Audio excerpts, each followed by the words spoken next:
first study the set of slides that will demonstrate reversible cell injury. Now, when we say reversible, the cells are not yet dead in reversible. So that when the causative agent is removed, there is a chance for the cells to recover from that injury. So you will learn, in necrosis or irreversible injury, that a cell is dead already when the nucleus is not anymore displayed by the injured cell. So that in reversible injury, expect that you will still be able to see the nuclei, even if the cells are already injured. What are the two general microscopic manifestations of reversible injury? Generalized Cellular swelling, swelling and fatty change. fatty change. Now, you have studied the histology of the kidney already. What component of the nephron is manifesting the reversible injury in that field? Is it seen in the glomerulus? No. So obviously, cellular swelling is manifested in the structures pointed, which would be called, okay, the renal tubules. Now, for you to be able to appreciate better cellular swelling, let us begin with the remnants of the normal. What is the epithelium of the renal tubules? Except for the thin limb of the loop of Henle, simple cuboidal epithelium. That epithelium pointed. So look at the size of the cuboidal cells in that epithelium. When these cells develop injury, this is how they will appear. Compare the size of the injured cell. So obviously, much larger than the uninjured cell. Now, the most common cause for the development of cellular swelling in the kidneys is hypoxia. Okay, you have discussed specific causes of cell injury this morning. How does hypoxia cause the swelling of the hypoxic cells? What? Lack of ATP. Very good. So, how does absence of ATP cause the cells to become swollen? Very good. So there is now dysfunction or failure of the sodium-potassium pump to perform its function. So because it is ATP dependent, what is the usual movement of ions across that pump, particularly sodium? Sodium is pumped in or pumped out in the presence of ATP. Yes. But in the absence of ATP, because of hypoxia, that movement is reversed. So that sodium ions, which are present in greater concentration in the extracellular space, will be gushing in to the cytoplasm. And then why does the cytoplasm becomes bloated? Water. Okay, because sodium exerts. Wherever sodium goes, that's the cellular swelling. Now actually, as mentioned in Robbins, it will not only be the entire cell that will become swollen.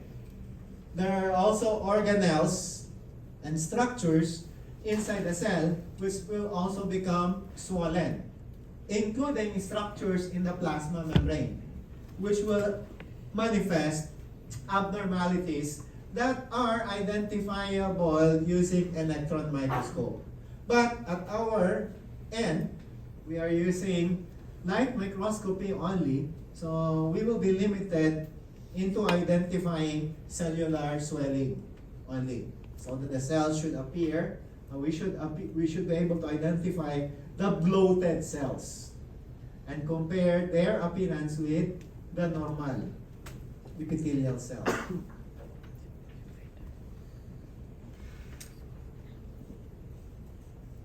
Identify the structures pointed. Glomeruli. Now, why are the glomeruli not manifesting cellular swelling? When majority or almost all the tubules are already swollen. What?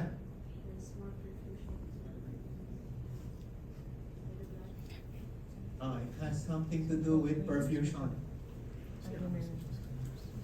Who can elaborate more about the perfusion of tissues in the kidneys?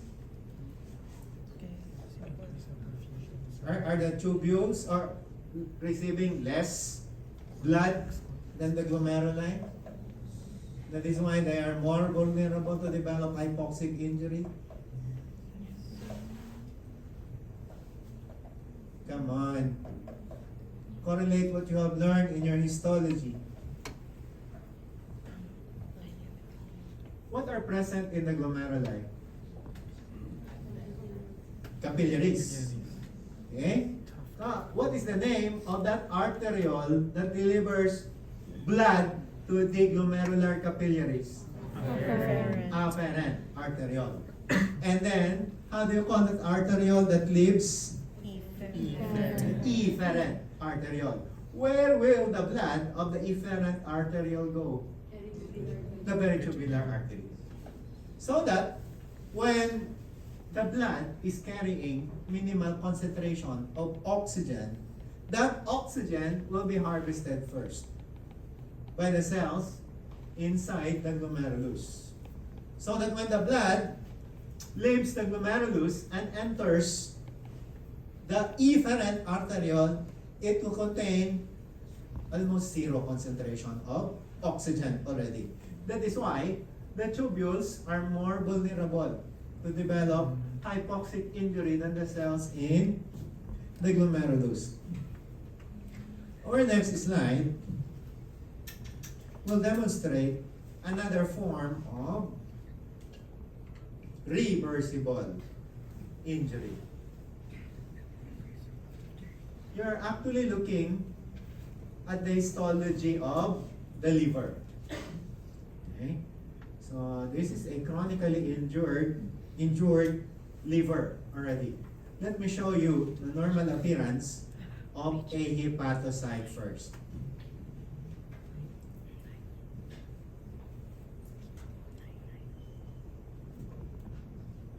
Okay, these are the remnants of the normal hepatocytes. Look at the location of their nucleus and the characteristics of their cytoplasm. What color can you identify in their cytoplasm? Aside from yellow, the most prominent color is pink. And it is not uniform in appearance. There are granules in their cytoplasm. Their cytoplasm is granular because the hepatocytes are one of the busiest cells in our body. Remember, they perform numerous functions. That is why their cytoplasm contains numerous rough ER, numerous smooth ER, numerous Golgi complex, numerous mitochondria. Thus, the granular appearance of their pink cytoplasm. Once the hepatocytes suffer hypoxia or chemical injury, this is how they will look like. Okay? Another form of reversible cell injury is, aside from cellular swelling, is body change. Okay? So cells which are involved in metabolism of lipids, when they become injured, most of the time they do not manifest cellular swelling, but instead fatty change. Okay? Where their cytoplasm becomes occupied by large volume of lipids, which will be in the form of microvesicles, small vacuoles, or macrovesicles, very large, easily seen lipid vacuole. Now, remember, lipids do not take any of the stains that are used in the slides that we are studying.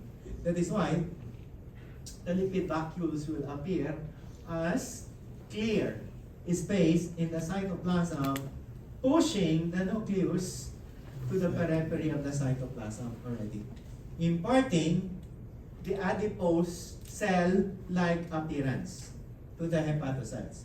That's the term fatty change. Now, what is the most common cause of this abnormality in the liver? Okay, chronic alcoholism.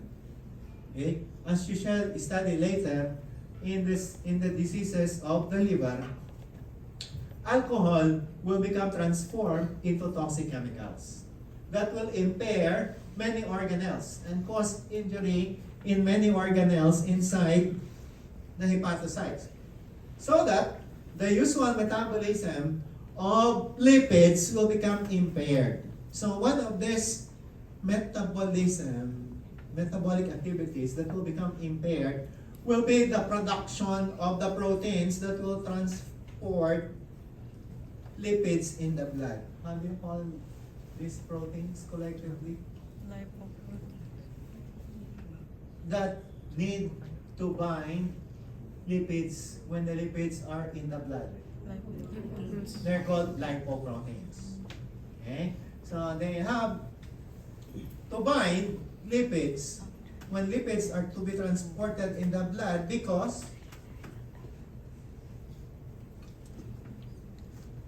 they are insoluble in the blood. Water is made up mostly of, blood is made up mostly of water. And lipids are composed of what bonds? Hydrophobic bonds. That is why they are insoluble in the blood. That is why they must be bound with lipoproteins. Now, when the hepatocytes become injured, they will fail to perform that function, which is lipoprotein synthesis.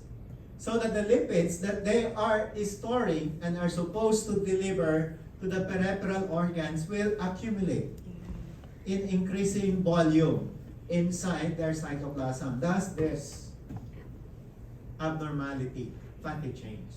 And then that's the abnormality that you need to be able to identify in order to come up with the correct answer for this study.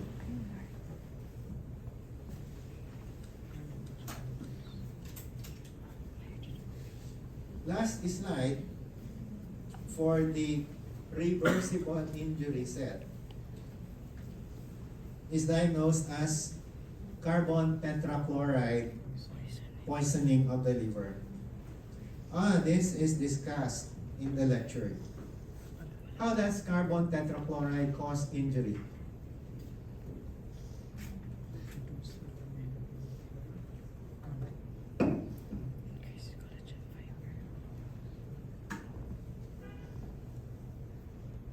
How does carbon tetrachloride cause injury? Oxidative damage. How?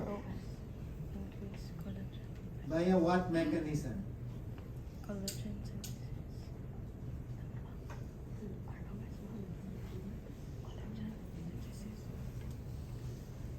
So when you view this slide, use the low power magnification objective first.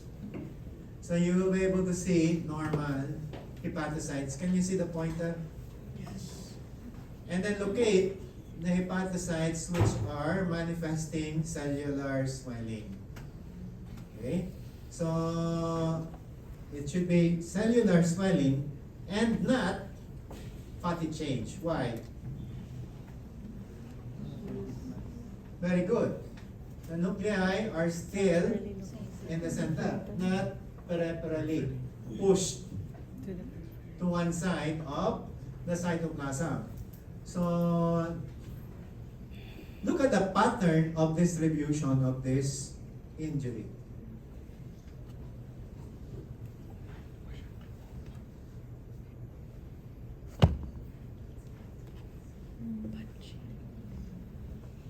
Okay, most of the swollen hepatocytes are the ones that are immediately adjacent to a blood vessel. So a blood vessel containing red blood cells, another blood vessel containing red blood cells. Because this is where carbon tetrachloride will be coming from before it diffuses to the tissues of the liver. That is why the hepatocytes immediately surrounding the blood vessels are the ones that will become injured first. So how does carbon tetrachloride cause injury?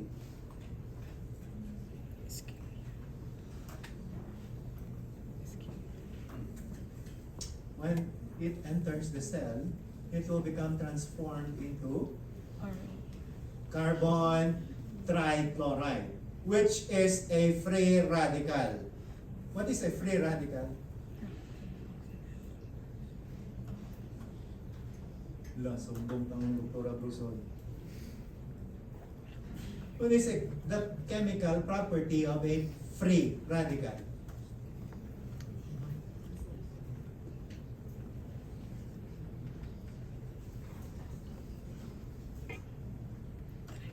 It has extra electrons on its outer surface. That is why igat siya. It easily interacts with other chemicals and causes damage to the organelles or to the components, the chemical components of our cells. What does free radical do to lipids? It will cause peroxidation. How about the proteins? Okay, or oxidation. And then to the nucleic acids of DNA materials will also become damaged by free radicals. They are highly toxic chemicals. They are highly injurious to our cells. So because of that injury to the mitochondria and to the plasma membrane, water enters the cytoplasm, not only in cytoplasm, but to many organelles of the cells already also. So producing that characteristic bloated appearance of the injured cells. So cellular swelling in carbon tetrachloride poisoning. So the hepatocytes surrounding them, the injured cells, are the uninjured hepatocytes. So do you have any question at this point? So do not forget what you have learned in the lecture, because they will facilitate the learning in the morphologic abnormalities. Now we will proceed with the irreversible injury slides. This time, we will be studying the morphologic appearance of necrosis. What are the two major forms of necrosis? Based on the appearance of the dead cells. When there is retention of the architecture of the tissue, and then when there is effacement or dissolution, liquefactive. So this is our first slide for necrosis. This is diagnosed as acute kidney infarct. What is the cause of infarction? Obstruction. Obstruction of blood flow.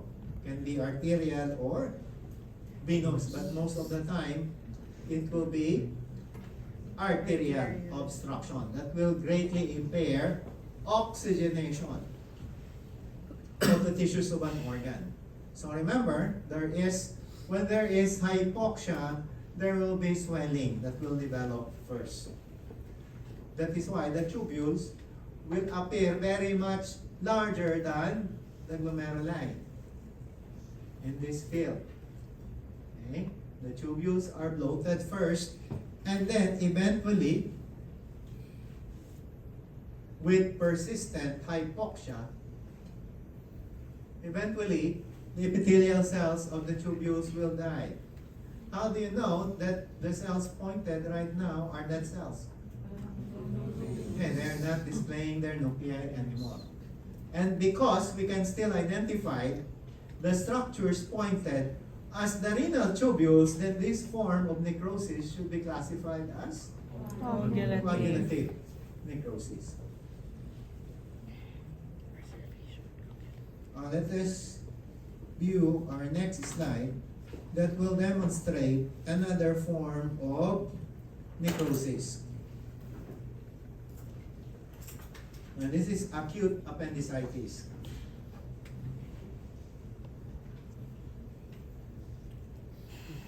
Okay. To appreciate better the abnormalities in acute appendicitis, let us review first the components of the wall of the appendix. So remember, the appendix is a baby large intestine. It has the same histology with the large intestine. So that should be the lumen. Can you see the pointer? Okay. Lumen, and then the mucosa. What are the two components of the mucosa? The epithelium, which will form the glands. What is the type of epithelium lining the intestines? Simple columnar epithelium. And then how do you call that connective tissue surrounding? Lamina propria. Lamina propria. And then that is the third component of the mucosa, muscularis mucosae. Underneath the muscularis mucosae is this thick layer, should be called submucosa. And then the submucosa will be followed by the two layers of smooth muscles, which will comprise the, and then the outermost layer is called Serosa. the serosa. Now, when you reach the chapter of diseases of the GIT, gastrointestinal tract, you will learn that the microscopic evidence of acute appendicitis will be neutrophils infiltrating the muscularis externa, because normally the neutrophils are present in our blood only.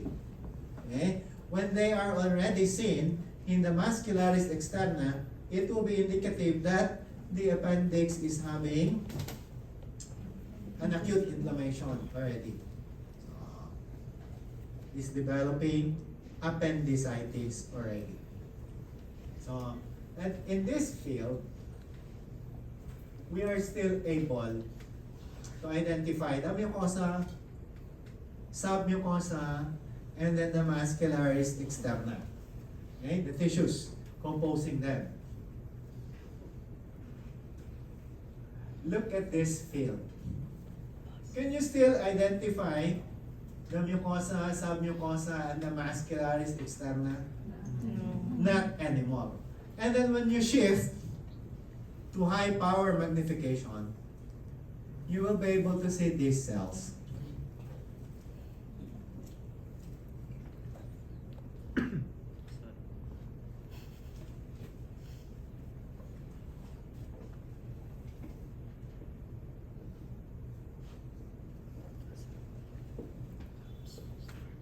Identify the cells pointed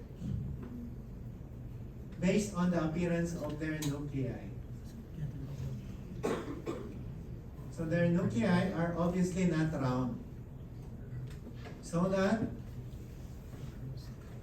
they are displaying segmented nuclei, so that those cells should be called the neutrophils. So high power magnification of the neutrophils, which are very numerous and closely spaced with each other. You are actually looking at the microscopic appearance of pus. Nana. So high power magnification view, low power magnification view. So, and because you are not able to identify anymore the histology of the appendix, this type of necrosis should be called liquefactive necrosis. Look at the name, look at dissect that term, liquefactive. There is dissolution. of the tissues of the appendix or the involved tissue.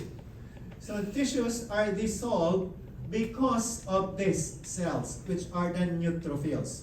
What is the normal function of the neutrophils? Okay, after phagocytosis, how do neutrophils kill microorganisms that they have phagocytosed? Enzymes, which are contained in. Lysosomes. Aside from enzymes, what are the other chemicals that are used as weapon by the neutrophils in killing microorganisms?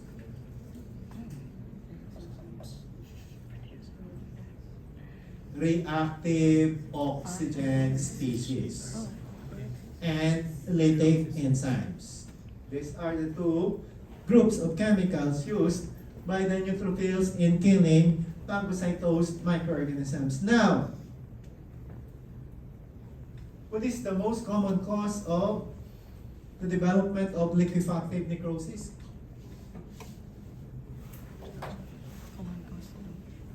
Infarction leads most of the time to development of coagulative necrosis. How about liquefactive necrosis? What is the cause for its development? Bacterial infection. Okay? You will learn in your microbiology and in our study of immune system data that once a bacterial infection is detected by the immune system, okay, the initial form of defense that will be mounted by our immune system is sending the neutrophils to phagocytose the invading bacteria. But the problem with the neutrophils is that when they perform phagocytosis, when their pseudopods, or when their mouth equivalent is still open, they will begin to release the contents of their lysosomes already. So that there will be leakage of their lytic enzymes and reactive oxygen species from their lysosomes. Whatever destructive effects these chemicals have to microorganisms, same dissolving effects will be produced to any cell that will become exposed to the lytic enzymes and reactive oxygen species. That is why there is liquefaction of the tissues exposed to the lysosomal contents of the neutrophils. So we cannot anymore identify the histology of the organ. Instead, what we will be able to see will be numerous neutrophils responsible for the liquefaction effect.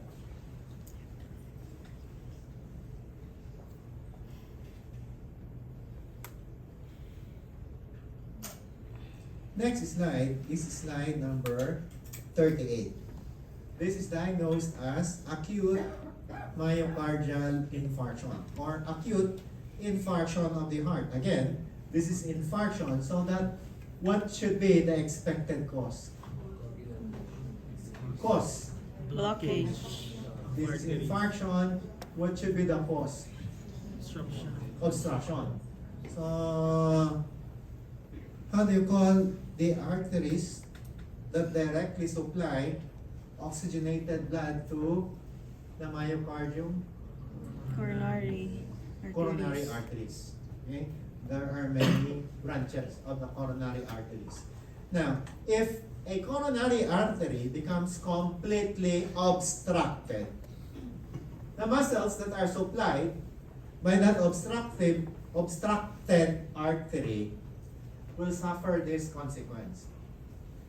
So, what is the abnormality that you can identify in the cardiac muscle fibers pointed?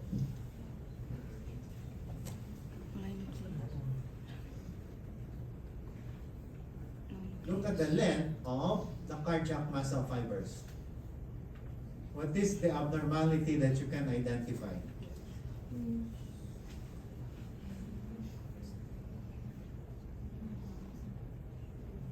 Look at the length of the cardiac muscle fibers. What is the abnormality that you can identify?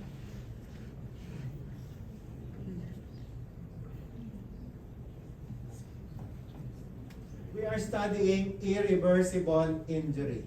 So that what should be the abnormality that must be immediately identified? No nucleus. Absence of nucleus. Remember, the cardiac muscle fibers possess centrally located nuclei, which are now not visible. So, what type of necrosis are you seeing right now? Correlative. But the dead cardiac muscle fibers are accompanied in that field by these cells, which are displaying segmented nuclei. They are the neutrophils. So acute myocardial infarction will produce coagulative necrosis or liquefactive necrosis. Coagulative necrosis or liquefactive necrosis. Coagulative.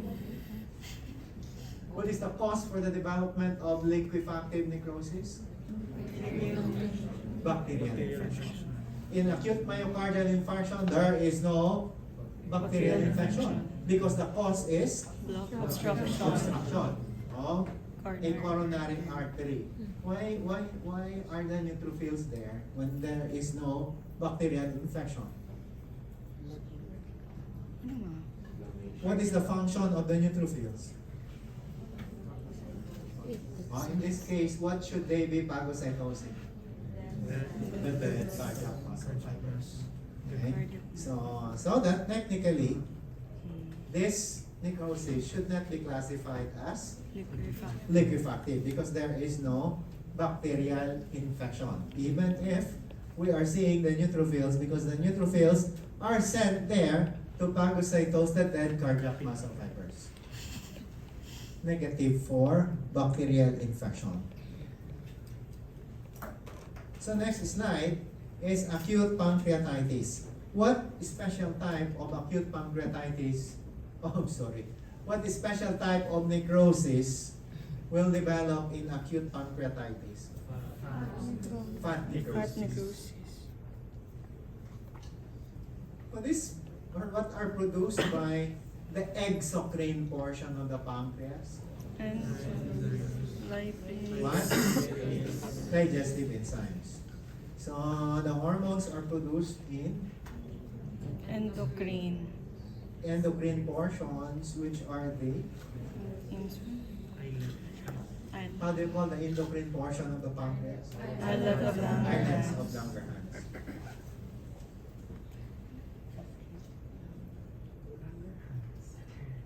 Okay. Now this pancreas is already severely damaged by acute inflammation. Okay. So this is called fat necrosis. Because necrosis will also be manifested in adipose tissue. Remember, our pancreas is covered by the omentum. Okay? So identify the tissue pointed. That tissue.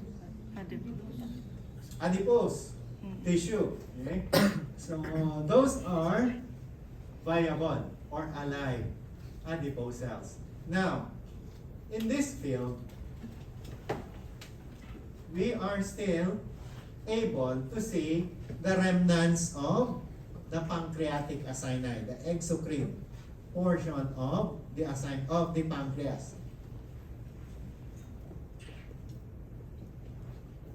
Okay? So pancreatic acinus, another acinus, another acinus. So pancreatic acini. Normally, when the pancreas becomes stimulated to release digestive enzymes, these enzymes are released first from the acini into the ducts. So there's a series of ducts inside the pancreas until eventually the digestive enzymes are delivered to the main pancreatic duct. What is the complete name of that duct? Okay, pancreatic duct of which will open into what sphincter? Sphincter of Oddi. In what segment of the small intestine? The duodenum. Now, we will not discuss yet the mechanism of development of acute pancreatitis. You will be studying that in the future chapters. So at this point, know only that in acute pancreatitis, the digestive enzymes, instead of passing through the series of ducts, they will be released immediately by the acini, instead of going through the ducts. And because of that release, the acini themselves will become digested by the enzymes that they have released. So that is how the dead acini will now look like. And then there will be leakage of these digestive enzymes in the tissues immediately surrounding the pancreas. That is why the omentum will also become exposed. Will also suffer the same consequence suffered by the tissues of the pancreas, so that the adipose cells will undergo necrosis also. So alive adipose cells, and then the necrotic adipose cells. Okay? You just need to memorize their appearance. So anyway, this should be the field that must be shown to you so that you will be able to come up with the diagnosis of acute pancreatitis. Charot mo cancer pa. You should be able to identify the tissues of the pancreas, the normal adipose tissue, and then the necrotic adipose cells, and the necrotic tissues of the pancreas. Memorize na yung picture. Next is tuberculosis. What special type of necrosis will develop in TB? Caseous necrosis. Do you know why it is called by such name? Cheese-like. Okay. So we will not be able to see that cheese-like appearance under the microscope because it is a gross finding. Okay? However, under the microscope, this is how caseous necrosis will look like. It will always have the color pink, and because this is necrosis, we will not be able to see any nucleated cell. Okay? We will discuss the mechanism for the development of this form of necrosis when you study chronic inflammation and diseases of immune system. So, for now, memorize that appearance of caseous necrosis. Caseous necrosis in tuberculosis will always be surrounded by granulomatous inflammation. Okay? So can you see the pointer? Can you see the pointer? Okay. So that is the microscopic appearance of granulomatous inflammation. Let us zoom in to high power magnification.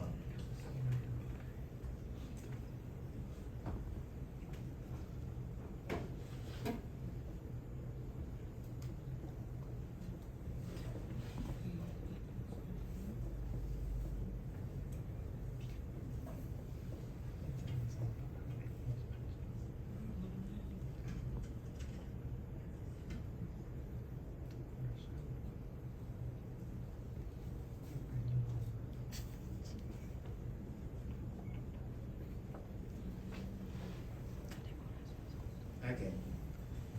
So, caseous necrosis, where there is no nucleated cell. Caseous necrosis is always surrounded by granulomatous inflammation. A granulomatous inflammation is composed of activated macrophages. So that all the cells bordering caseous necrosis are the activated macrophages. Now, Another name for the activated macrophages is epithelioid macrophages. Epithelioid because they will look like squamous cells, which are epithelial cells. That is why they are called epithelioid macrophages. And then another thing that you need to remember about tuberculosis is that aside from producing a caseous type of necrosis, is that some of the activated macrophages will fuse with each other and form these multinucleated giant cells. Okay, can you see the point there? Yes. So that's one type of multinucleated giant cell. It is called Langhans type.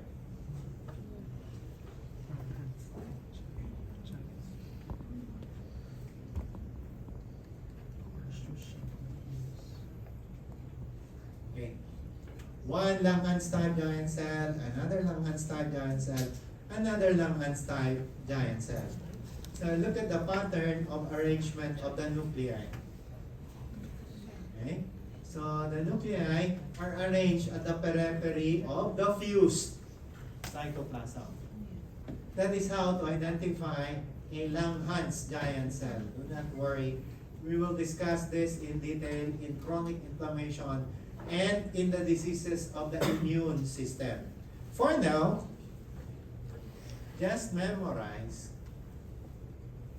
the appearance of the characteristic necrosis that will develop in tuberculosis. Caseous necrosis surrounded by what type of inflammation? Granuloma. Which is characterized by the infiltration of what leukocytes? Macrophage. The epithelioid or the activated Activated macrophages, which may fuse with each other and form Langhans. giant cells. Langhans giants.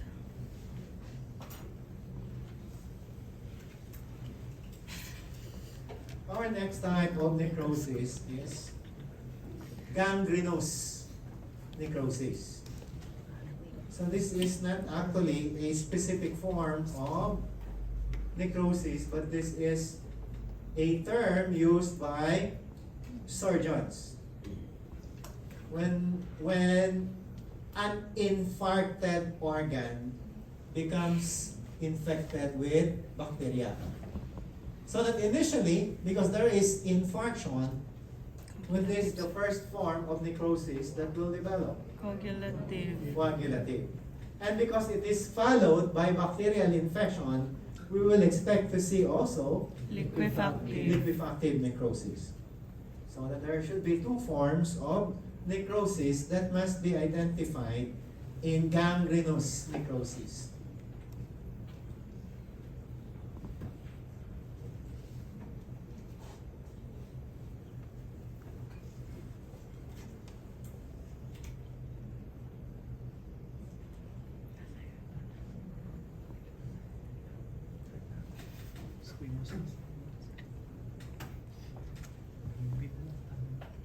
So you're looking at the histology of what organ? Skin. Skin. Can you identify a nucleated cell? No. Okay, there's no more nucleated cell. Because this skin has been infarcted. One of its supplying artery is completely blocked. So that the cells in the epidermis are dead, and the cells in the dermis are dead also. None of them are displaying any nucleus. And because we are still able to identify that layer as the epidermis and this layer as the dermis, then what type of necrosis are we looking at right now? Coagulative. Coagulative. But because the major function of our skin is protection against infection, then that function is lost. So that this skin is infected by bacteria, so that we will be able to see, aside from the coagulative necrosis, this form of necrosis, where the histology of the dermis and the subcutis is not anymore identifiable.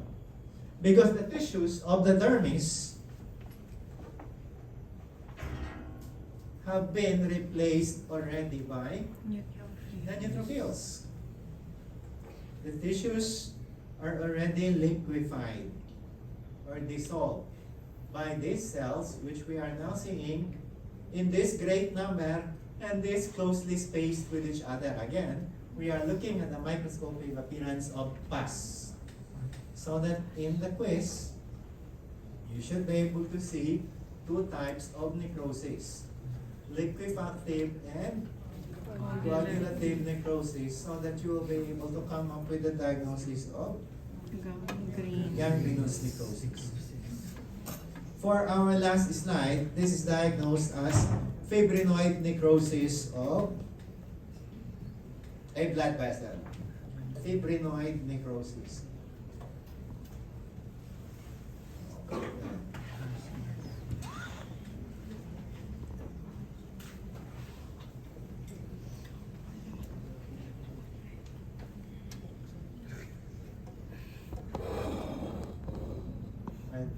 We are looking at the wall of a large artery.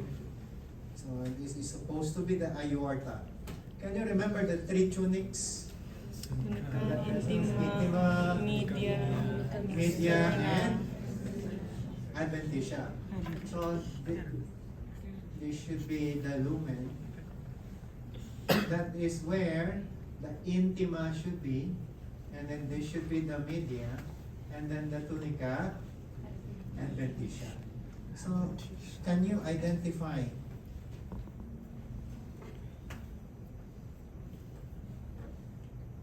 the tissues of the intima and the media here? No. So that what type of necrosis are you looking at? Fibrinoid.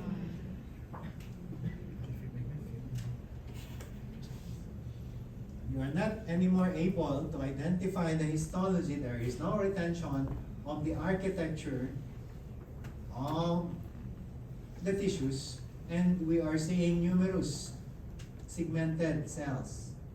So that what type of necrosis is formed here?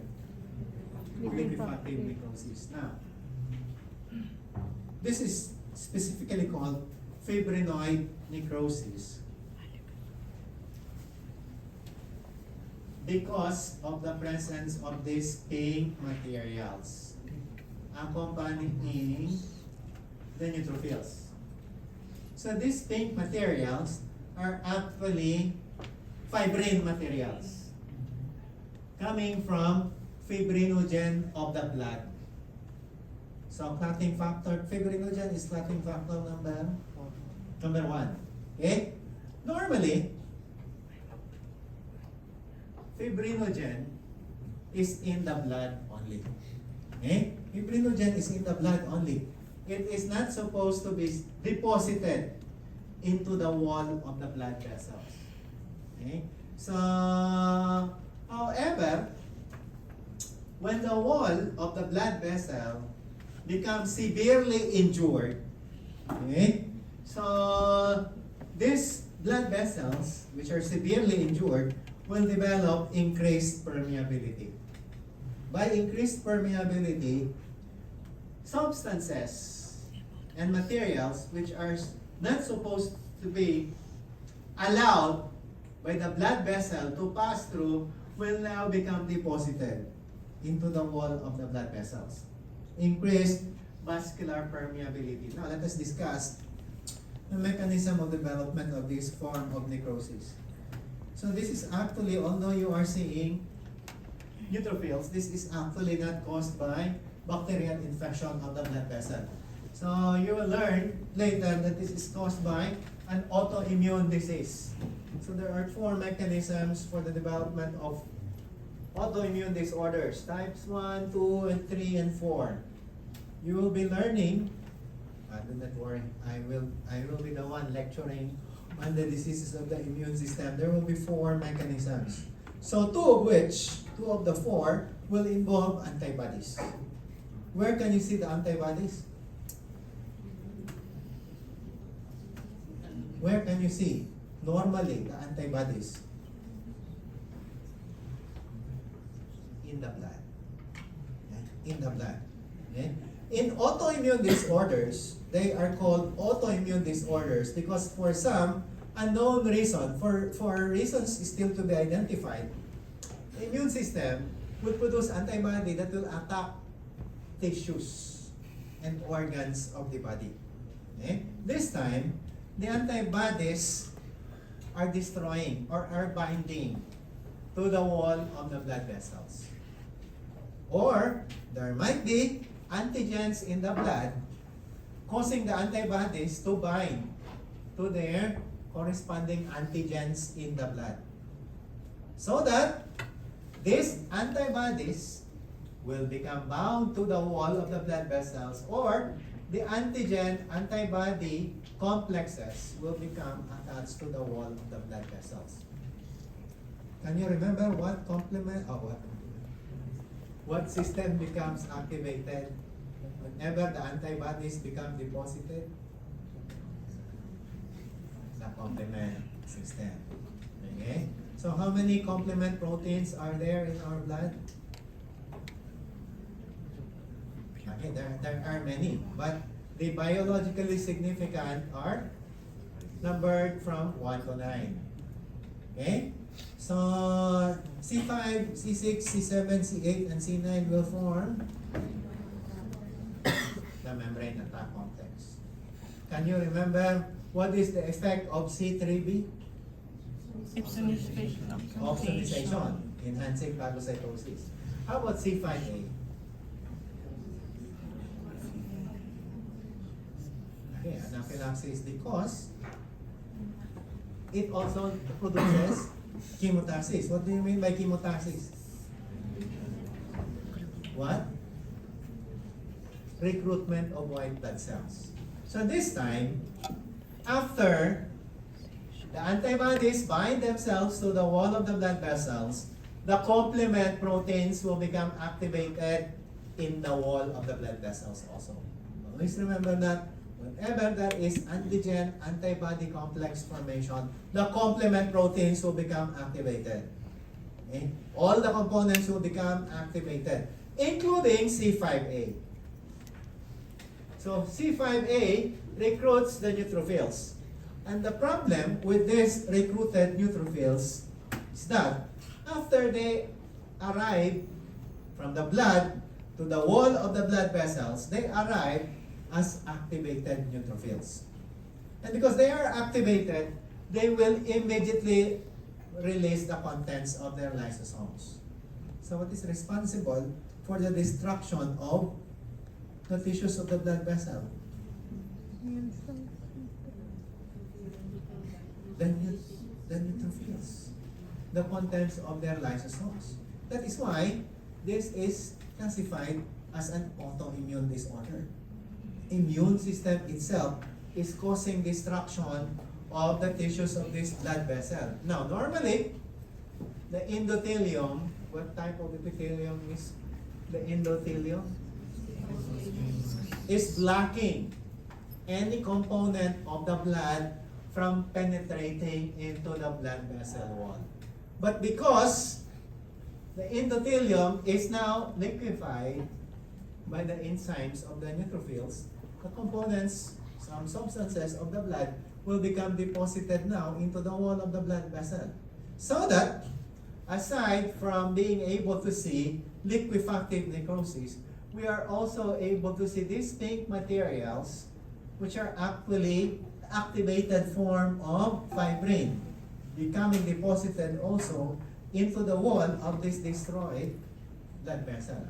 That is why this form of necrosis is also called fibrinoid necrosis. Technically, it should be liquefactive necrosis.